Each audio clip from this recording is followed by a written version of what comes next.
बच्चों कैसे हो आप सब। मेरा नाम है Akash Chhatri and you have reached my accounts class. We are learning accounts for 12th standard of CBSE and ISC boards of India. This will be our third lecture on the topic goodwill concept and valuation. In the previous lecture we had seen two methods for valuation of goodwill. One was average profits method and one was super profits method. See, I have written that this was covered in lecture number 2. Today we will be doing some questions based on these two methods. Because I'll be taking up some questions which generally give difficulty to children, and then I'll be taking up these two other methods of valuation of goodwill. One is capitalization of average profits method and capitalization of super profits method. So let's start doing some questions. This is the first question for us. Illustration number 5. Following information is available about the business of a firm. Profits in 2016, 2017 and 2018 are given. Non-recurring income of rupees 1000 is included in the profits of 2017. What do we mean by non-recurring income? Income which may have occurred in 2017 but we will not have this income in future. तो ये 1000 रुपये हम 2017 के profit में से हटा देंगे क्योंकि ये इनकम हमें आगे नहीं होनी. आगे कहते हैं profits of 2016 have been reduced by 6000 because goods were destroyed by fire. 6000 रुपये के गुड्स जल के ख़राब हो गए थे 2016 में. तो हमने 2016 के प्रॉफिट में से 6000 काट दिया होगा. पर अब जबकि हम फ्यूचर का प्रॉफिट एस्टिमेट कर रहे हैं तो ये 6000 रुपये हमें वापस ऐड कर देने चाहिए 2016 के प्रॉफिट में, क्योंकि ऐसा थोड़ी है कि हर साल आग लगेगी और हर साल आपको नुकसान होगा. So these two items we need to adjust. अब आगे क्या कहते हैं? कहते हैं goods have not been insured. अभी तक गुड्स का इंश्योरेंस नहीं हुआ है but it is thought to insure them in future. The insurance premium is estimated at ₹400 per year. वो कह रहे हैं कि अभी तक तो गुड्स का इंश्योरेंस नहीं था पर आगे फ्यूचर में इन गुड्स का इंश्योरेंस कराएंगे. तो ये जो आपको क्या दिया हुआ है, ये दिया हुआ है फ्यूचर का एक खर्चा जो अभी तक नहीं हुआ था पर फ्यूचर में होगा. Reasonable remuneration of the proprietor of business is ₹6000 per year but it has not been taken into account for calculation of above mentioned profits. वो कह रहे हैं 6000 रुपये ओनर का प्रोपराइटर का रेम्यूनरेशन बनता था वो अभी तक प्रॉफिट्स में से हटाया ही नहीं है. तो भाई जो भी हम प्रॉफिट्स लेंगे उसमें से ये 6000 रुपये हटा के ले लेंगे. ठीक, आगे कहते हैं profits of 2018 include ₹5000 income on investment. अगर आपने पिछली क्लास ध्यान से देखी थी बेटा तो मैंने आपको बताया था इनकम ऑन इन्वेस्टमेंट जो है वो बिज़नेस की इनकम नहीं होती. एंड एज सच मतलब बिज़नेस की इनकम तो है पर बिज़नेस की वजह से इनकम नहीं है. इनकम ऑन इन्वेस्टमेंट का गुडविल से कोई संबंध नहीं है, नॉट रिलेटेड टू गुडविल. इसलिए हम ये इनकम 2018 के प्रॉफिट में से हटा देंगे. तो ये जितनी भी बातें दी हैं आपको 5-6 पॉइंट्स दिए हुए हैं, ये इसलिए दिए हैं ताकि आप अपने प्रॉफिट्स को एडजस्ट कर पाएँ. Goodwill is agreed to be valued at 2 years purchase of the weighted average profits of the past 3 years. तो कितने number of years of purchase कितने दिए हैं? 2. और कैसा एवरेज प्रॉफिट निकालना है? वेटेड एवरेज प्रॉफिट्स निकालने हैं. और वेट्स भी दिए हुए हैं, सबसे पहले साल का वेट सबसे कम, फिर उससे ज़्यादा, फिर सबसे ज़्यादा. All right. तो मैंने थोड़ा सा काम पहले से करके रखा है बेटा ताकि टाइम वेस्ट ना हो. हमें 3 साल के प्रॉफिट्स दिए हुए हैं 2016, 2017, 2018. सबसे पहले इन प्रॉफिट्स को एडजस्ट करेंगे. एक तो हम माइनस करेंगे बेटा नॉन रिकरिंग इनकम. ये कितने की थी? 1000 रुपीज़ की थी 2017 में. क्योंकि ये आगे होनी नहीं है इसलिए हमने माइनस कर दी. फिर हम प्लस करेंगे एबनॉर्मल लॉस. कौन से साल में हुआ था? 2016 में हुआ था. अब आगे थोड़ी होगा इसलिए हमने प्लस कर दिया. फिर इनकम फ्रॉम इन्वेस्टमेंट 2018 में दी हुई है, वो इनकम का गुडविल से संबंध नहीं है. इनकम ऑन इन्वेस्टमेंट ये कितना था? 5000 रुपीज़. ये हमने 2018 में से माइनस कर दिया. फिर उनने कहा कि रीजनेबल रेम्यूनरेशन था प्रोपराइटर का, वो अभी तक माइनस ही नहीं हुआ है। रेम्यूनरेशन ऑफ ओनर कितना कितना था, 6,000 रुपये हर साल। तो 6,000 यहाँ से माइनस, 6,000 यहाँ से माइनस, 6,000 यहाँ से माइनस। ऐसा करने से हमारे प्रॉफिट ठीक हो गए। 2016 का प्रॉफिट आ गया 40,000, 2017 का प्रॉफिट आ गया 43,000 एंड 2018 का प्रॉफिट आ गया 49,000 रुपीज़। अब हमें वेट्स दिए हुए हैं 1, 2, 3। तो वेट्स का क्या करते हैं, हम एडजस्टेड प्रॉफिट में वेट्स मल्टीप्लाई करके प्रोडक्ट निकालते हैं। तो पहले साल का प्रोडक्ट 40,000, दूसरे साल का प्रोडक्ट 86,000 और तीसरे साल का प्रोडक्ट 1,47,000। अब वेटेड एवरेज निकालने के लिए क्या करेंगे, सम ऑफ प्रोडक्ट्स को सम ऑफ वेट से डिवाइड करेंगे। सम ऑफ प्रोडक्ट्स आता है बेटा इस क्वेश्चन में 2,73,000। सम ऑफ वेट्स कितना आता है 6। इसका मतलब हमारा एवरेज वेटेड एवरेज प्रॉफिट निकल के आएगा 45,500 रुपीज़। पर ये अभी हमारा फ्यूचर मेंटेनेबल प्रॉफिट नहीं है। फ्यूचर मेंटेनेबल प्रॉफिट कैसे निकलता है, हम अपने वेटेड एवरेज प्रॉफिट में से फ्यूचर के एक्सपेंसेस माइनस कर देते हैं। फ्यूचर का एक्सपेंस इस क्वेश्चन में कौन सा दिया हुआ था, ये 400 पर ईयर का इंश्योरेंस प्रीमियम, ये माइनस कर देंगे। 45,500 में से 400 रुपीज़ का इंश्योरेंस प्रीमियम माइनस करेंगे, हमें मिलेगा 45,100 रुपीज़ का फ्यूचर मेंटेनेबल प्रॉफिट। गुडविल कैसे निकलती है, हम फ्यूचर मेंटेनेबल प्रॉफिट को मल्टीप्लाई करते हैं into number of years of purchase. तो हमारी गुडविल निकल के आ गई ₹90,200। आई होप इससे आप लोग का डाउट सॉल्व हो गया होगा। और जिन बच्चों को ये डाउट था नहीं क्योंकि उन्होंने किया ही नहीं था क्वेश्चन, उनके लिए ये क्वेश्चन उन्हें समझ में आ गया होगा। चलिए तो आगे बढ़ते हैं। Let us go to our next question. हैं अपने सेकंड क्वेश्चन पे दिन के। ये इलस्ट्रेशन नंबर 6 है and this is a very good question. बेटा ये क्वेश्चन तो बहुत अच्छा है पर इसके एग्ज़ाम में आने की प्रोबेबिलिटी बहुत कम है क्योंकि वाकई ये थोड़ा बड़ा क्वेश्चन है। इसमें काफ़ी सारी बातें हैं जो हमें कंसिडर करनी होती हैं। आओ जल्दी से पढ़ लें। Calculate the value of goodwill on the basis of 3 years purchase. Number of years of purchase कितने दिए हैं, 3। Of the weighted average profit, कैसा प्रॉफिट है, weighted average profit of the last 5 years. तो भाई जब लास्ट 5 ईयर्स हैं तो लास्ट 5 ईयर्स के वेट्स भी दिए हुए हैं हमें, और उन्हें बताया greatest weightage is to be given to last year. अगर ये नहीं भी बताते तो हमें पता होता है कि पता होना चाहिए कि सबसे ज़्यादा इंपॉर्टेंस सबसे रीसेंट वाले ईयर को दी जाती है। आओ अब देखिए पिछले 5 सालों के प्रॉफिट कितने कितने दिए हैं।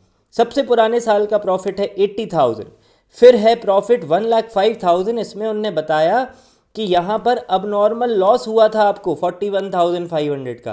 भाई आगे थोड़ी होगा अबनॉर्मल लॉस, इसलिए हम इसे प्लस कर लेंगे। फिर 31 मार्च 2017 को जो साल एंड हुआ उसमें लॉस हुआ है 20,000 का। इसमें एबनॉर्मल गेन था आपको 40,000 का, आगे नहीं होगा एबनॉर्मल गेन, इसलिए माइनस कर देंगे। 31 मार्च 2018 का प्रॉफिट 1,80,000 और 31 मार्च 2019 को जो साल एंड हुआ है उसका प्रॉफिट 2 लाख रुपए। आगे कहते हैं closing stock as on 31 March 2015 was over valued by 40,000। बेटा अगर आप किसी साल क्लोजिंग स्टॉक को ओवर वैल्यू कर गए तो उस साल का प्रॉफिट आप दिखा गए ज़्यादा, क्योंकि क्लोजिंग स्टॉक ट्रेडिंग अकाउंट में क्रेडिट साइड यानी इनकम साइड दिखाया जाता है। इसलिए 2015 के प्रॉफिट को में से हमें 40,000 रुपये माइनस करने होंगे। क्यों? क्योंकि क्लोजिंग स्टॉक आपने ओवर वैल्यू ज़्यादा दिखा दिया था।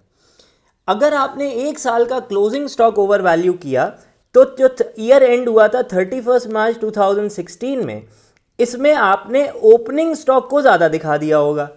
अगर ओपनिंग स्टॉक ओवर वैल्यू हो गया बेटा तो उससे क्या होता है, उससे आपका खर्चा ज़्यादा दिख गया, आपका प्रॉफिट कम दिख रहा होगा। इसलिए हम 31 मार्च 2016 को जो साल एंड हुआ है उसके प्रॉफिट में 40,000 रुपये ऐड कर देंगे, क्योंकि वहाँ पे ओपनिंग स्टॉक ओवर वैल्यू हुआ होगा। अब आते हैं हम अपने सेकंड पॉइंट पर, जिसमें कह रहे हैं repairs to machinery ₹60,000 were wrongly debited to machinery account on 1 July 2017। देखिए क्या था, रिपेयर्स टू मशीनरी एक खर्चा था एक रेवेन्यू एक्सपेंडिचर था जिसको आप मशीनरी अकाउंट एसेट दिखा गए। भाई खर्चा होता तो प्रॉफिट में से माइनस करना चाहिए था। यस, ये 60,000 रुपीज़ कौन से साल की बात है? ये वाले साल की बात है। इसमें से एक तो हम ये 60,000 रुपीज़ माइनस कर देंगे, हम कहेंगे साहब मशीनरी नहीं, ये तो खर्चा था हमारा। और इतना ही नहीं, 2 साल तक आपने इस मशीनरी पर डेप्रीसिएशन लगाया 20% per annum on diminishing balance method. मतलब कौन कौन से 2 साल में डेप्रीसिएशन लगाया? एक 2018 और एक 2019। इसका मतलब ये डेप्रीसिएशन की भी गड़बड़ है, बहुत सारी गड़बड़ है इस क्वेश्चन में। आओ धीमे धीमे हम सब चीज़ों को ठीक करें। सबसे पहला स्टेप क्या होगा? Adjustment of profits. आओ देखें, मैंने ये पहले ही प्रॉफिट या लॉस लिख दिया है सालों का। ये देखो, प्रॉफिट या लॉस मैंने पहले से ही लिख के रख दिया। ये 2017 31 मार्च को जो साल ख़त्म हुआ था उसमें लॉस हुआ था 20,000 का, इसलिए मैंने ब्रैकेट लगा दिया है। ब्रैकेट शो करता है एक नेगेटिव फिगर है। सबसे पहले क्या करेंगे? सबसे पहले जो एब नॉर्मल गेन हुआ था 31 मार्च 2016 को वो हटा देंगे। ये देखो माइनस करेंगे, सॉरी ये तो इनफैक्ट एबनॉर्मल लॉस हुआ था। हाँ, 2016 में एबनॉर्मल लॉस था 41,500, तो एबनॉर्मल लॉस को कर देंगे प्लस 41,500। फिर 2017 में हमें एक एबनॉर्मल गेन हुआ था, तो एबनॉर्मल गेन जो है 40,000 का ये माइनस कर देंगे। आगे थोड़ी होगा एबनॉर्मल गेन। लो भाई, 2 बातें हमने कर ली, ये थी आसान बातें। अब इंपॉर्टेंट बात आती है over valuation of closing stock. किस साल में क्लोजिंग स्टॉक ओवर वैल्यू हुआ है? 31 मार्च 2015 में बेटा। अगर ओपनिंग स्टॉक आपने क्लोजिंग स्टॉक आपने ओवर वैल्यू कर दिया तो आप ज़्यादा दिखा गए प्रॉफिट, अब आपको माइनस करना पड़ेगा। मैं यहाँ शॉर्ट में लिख रहा हूँ over valuation of closing stock, ये 40,000 रुपये हमने कर दिए माइनस। और जिस साल आपने क्लोजिंग स्टॉक ओवर वैल्यू किया उसके अगले साल का आपने ओपनिंग स्टॉक ओवर वैल्यू कर दिया होगा, तो अगले साल का ओपनिंग स्टॉक ओवर वैल्यू था, आप खर्चे ज़्यादा दिखा गए मतलब, इसलिए अब आप अगले साल का प्रॉफिट बढ़ा देंगे। ये लीजिए साहब, ये गलती भी ठीक हो गई। अब आता है हमारा ये लास्ट पॉइंट। एक आपने मशीनरी की रिपेयर कराई थी, उसे ज़बरदस्ती मशीनरी दिखा गए, तो भाई ये तो खर्चा था, खर्चा माइनस होता है रिपेयर्स। ये लो, कितने की रिपेयर्स थी? 60,000 रुपीज़ की रिपेयर्स थी, जिसे आपने गलती से एसेट दिखा दिया था, तो अब हमने ये रिपेयर्स का अमाउंट माइनस कर दिया। इतना ही नहीं, आपने अगले 2 सालों में इन्हीं 2 सालों में 31 मार्च 2018 को जो साल एंड हुआ और 31 मार्च 2019 को जो साल एंड हुआ, इसमें आपने डेप्रीसिएशन लगा दिया इस मशीन पर। भाई डेप्रीसिएशन तो लगना ही नहीं था, ये तो रिपेयर हुई थी, तो अब डेप्रीसिएशन को हम प्लस कर देंगे। आओ देखिए डेप्रीसिएशन लगा कितना था बेटा। ये मैंने वर्किंग नोट बनाया है। ईयर एंडेड 31 मार्च 2018 में आपने डेप्रीसिएशन लगाया होगा 60,000 का 20% फॉर 9 मंथ्स, क्योंकि मशीनरी कब खरीदी थी? 1 जुलाई को खरीदी थी, तो डेप्रीसिएशन कितना लगा होगा? 9,000। आओ ये 9,000 रुपीज़ हम यहाँ ऐड कर दें। फिर भाई 60,000 में से 9,000 गया तो रिटन डाउन वैल्यू कितनी बची? 51,000। ईयर एंडेड 31 मार्च 2019 में आपने पूरे साल का 20% डेप्रीसिएशन लगाया होगा, मतलब 10,200। ये आपने 31 मार्च 2019 वाले साल में ऐड कर दिया। हो गया बेटा, हमारा सारे एडजस्टमेंट्स हमारे पूरे हो गए। अब देखो हमारा एडजस्टेड प्रॉफिट कितना आया। पहले साल का एडजस्टेड प्रॉफिट 40,000, दूसरे साल का एडजस्टेड प्रॉफिट 1,86,500, तीसरे साल में लॉस आ रहा है 60,000 रुपीज़, चौथे साल का प्रॉफिट आ रहा है 1,29,000 रुपीज़ और पाँचवें साल का प्रॉफिट आ रहा है 2,10,200 रुपीज़। ये हमारे एडजस्टेड प्रॉफिट आ गए। अब हम इन्हें वेट्स में मल्टीप्लाई करेंगे तो प्रोडक्ट मिल जाएगा 40,000, 3,73,000, 1,80,000, फिर 5,16,000 एंड फाइनली 10,51,000। ये आ गए हमारे प्रोडक्ट्स। अब अगर हमें ये मैं 3 को ठीक कर लूँ। अगर हमें वेटेड एवरेज प्रॉफिट निकालना होता है तो हम कैसे निकालते हैं?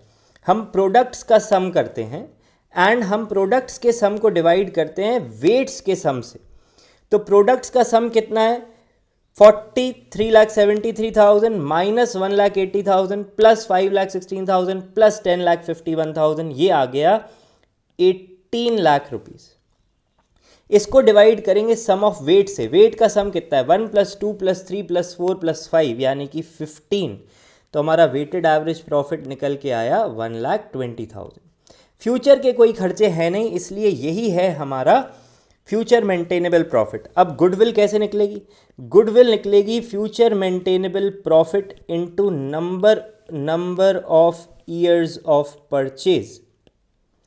ये मैं यहाँ से जगह बना लूँ, number of years of purchase, यानी कि 1,20,000 into 3 number of years of purchase. Question ने क्या कहा था? कितना लेके चलना है आपको? 3।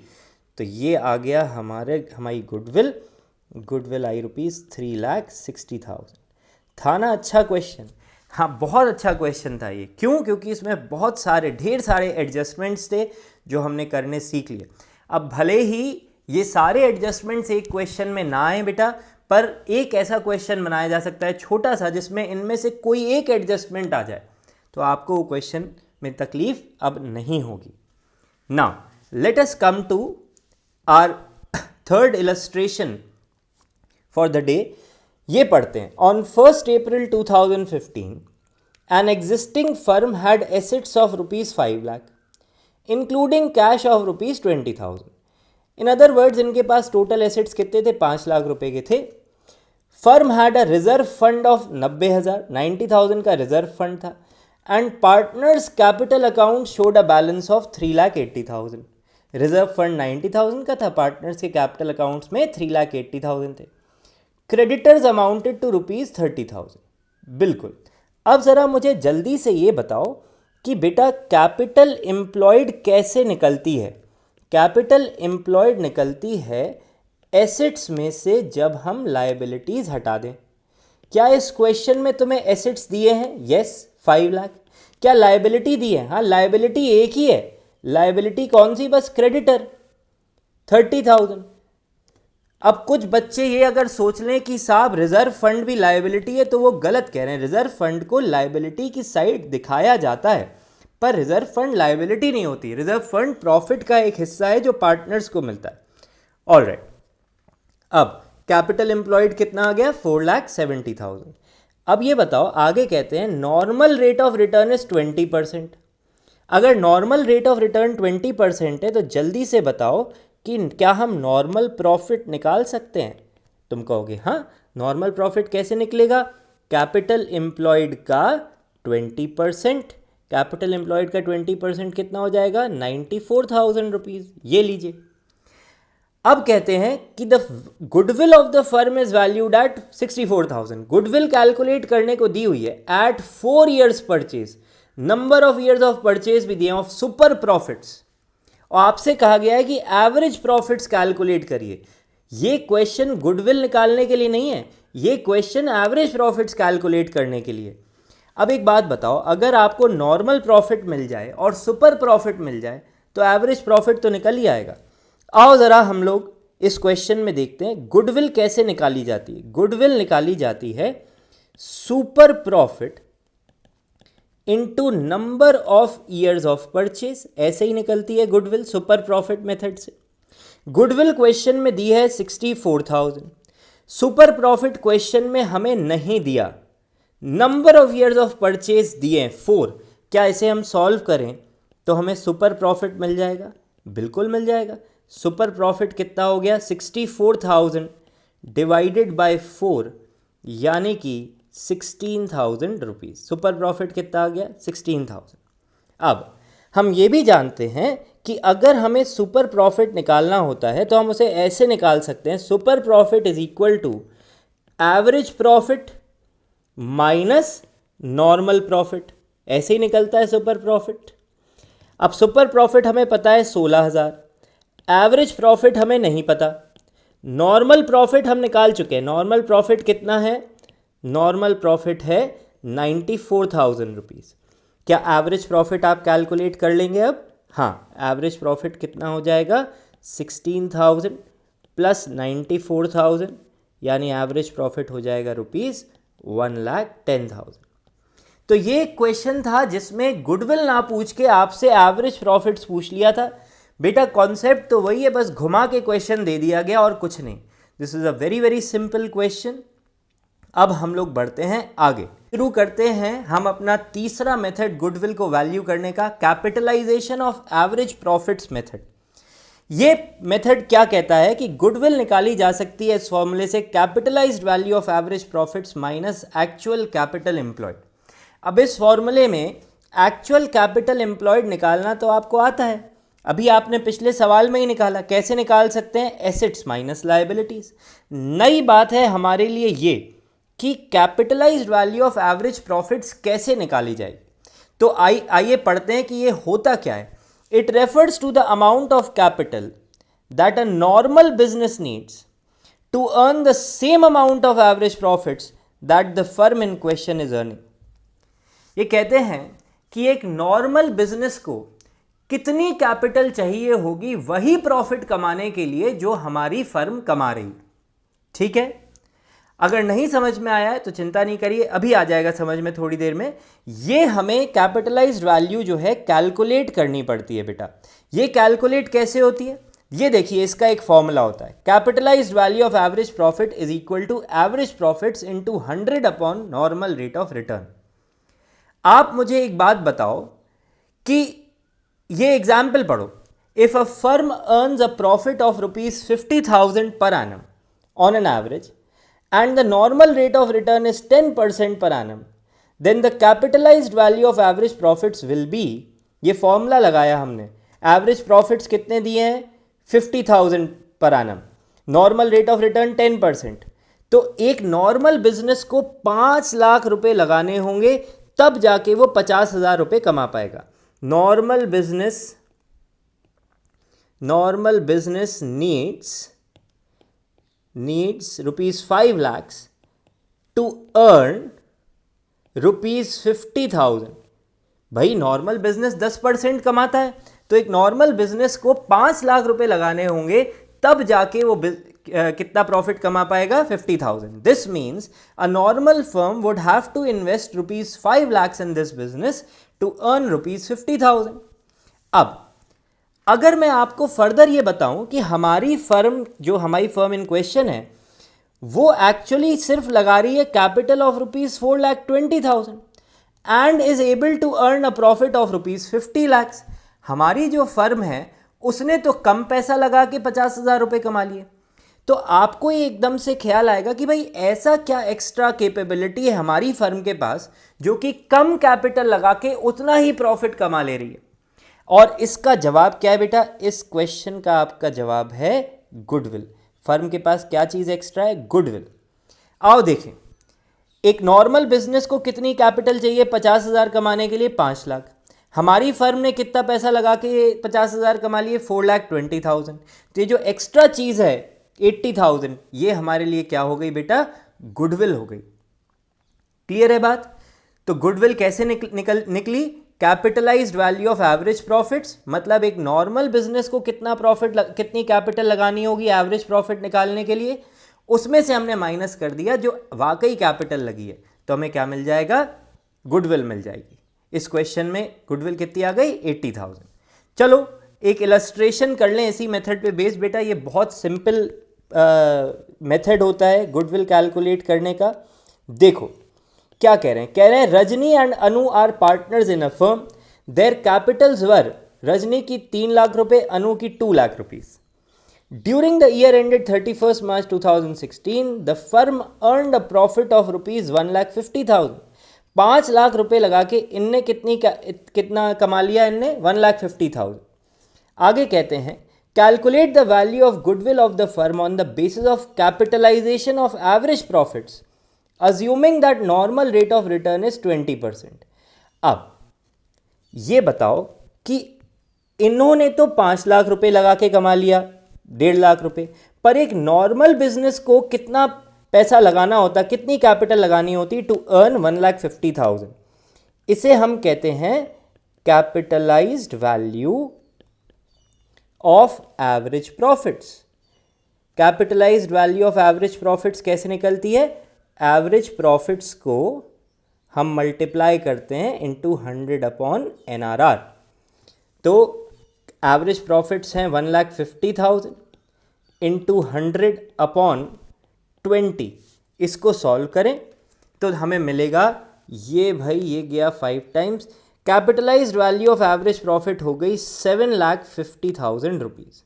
एक नॉर्मल बिजनेस को 7,50,000 रुपीज़ चाहिए होते हैं 1.5 लाख रुपए कमाने के लिए, पर हमारे बिजनेस में एक्चुअल कैपिटल एम्प्लॉयड कितनी है? एक्चुअल कैपिटल एम्प्लॉयड है 3 लाख रुपए रजनी के और 2 लाख रुपए अनु के, यानी कि actual capital employed is ₹5 lakh. जो आम बिजनेस को 7.5 लाख रुपए कमा के लगा के प्रॉफिट मिलता, उतना हमने 5 लाख रुपए लगा के कमा लिया। इसका मतलब गुडविल कितनी हो गई बेटा? गुडविल हो गई 7,50,000। Capitalised value of average profits में से हमने एक्चुअल कैपिटल एम्प्लॉयड माइनस कर दी, यानी 5 लाख रुपए। तो इस क्वेश्चन में गुडविल कितनी आ गई? ₹2,50,000। ये हमारा सवाल कंप्लीट। इसी तरीके के आसान आसान सवाल इस मेथड पे बेस्ड आते हैं। अब ये भी मेथड हमारा कंप्लीट हो गया। अब हम आ गए अपने अगले मेथड पे, अपने लास्ट मेथड पर, capitalisation of super profits method. इस मेथड के हिसाब से गुडविल कैसे निकाल सकते हैं? सुपर प्रॉफिट्स को मल्टीप्लाई करते हैं 100 upon normal rate of return से और डायरेक्टली हमें गुडविल मिल जाती है। सुपर प्रॉफिट का मतलब बेटा हम जानते हैं एक्स्ट्रा प्रॉफिट। कैसे निकलते हैं? एवरेज में से नॉर्मल प्रॉफिट हटा दो तो हमें सुपर प्रॉफिट मिल जाते हैं। आओ ज़रा जो पिछला वाला क्वेश्चन था उसी में थोड़ा सा चेंज कर देते हैं। कहते हैं Rajni and Anu are partners in a firm, their capitals were 3 lakh 2 lakh, during the year a firm earned a profit of 1,50,000। ये एवरेज प्रॉफिट है। Calculate the value of goodwill of the firm on the basis of capitalisation of, इस बार देखो क्या लिखा है, super profits, assuming that normal rate of return is 20%। तो सबसे पहले इस क्वेश्चन में हमें क्या चाहिए? हमें चाहिए सुपर प्रॉफिट। सुपर प्रॉफिट निकालने के लिए पहले हमें निकालना पड़ेगा नॉर्मल प्रॉफिट। नॉर्मल प्रॉफिट कैसे लगता है? एक्चुअल कैपिटल जो है उसे हम मल्टीप्लाई करते हैं नॉर्मल रेट ऑफ रिटर्न में अपॉन 100। तो ये कितना आ जाएगा? 5 लाख रुपीज़ एक्चुअल कैपिटल लगी है into normal rate of return कितना है? 20%। तो हमारा नॉर्मल प्रॉफिट कितना हो गया? 1 लाख रुपीज़। अब ये बताओ एक्चुअल प्रॉफिट तो ज़्यादा है, कितना है? ₹1,50,000। तो सुपर प्रॉफिट कितना आ जाएगा? हम एक्चुअल प्रॉफिट में से नॉर्मल प्रॉफिट हटा देंगे तो सुपर प्रॉफिट आ गया कितना? 50,000। अब गुडविल कैसे निकलेगी? गुडविल निकलेगी ये फॉर्मूला लगा के, super profit into 100 upon NRR, यानी कि 50,000 इंटू 100 अपॉन 20, और ये आ गया हमारा ₹2,50,000।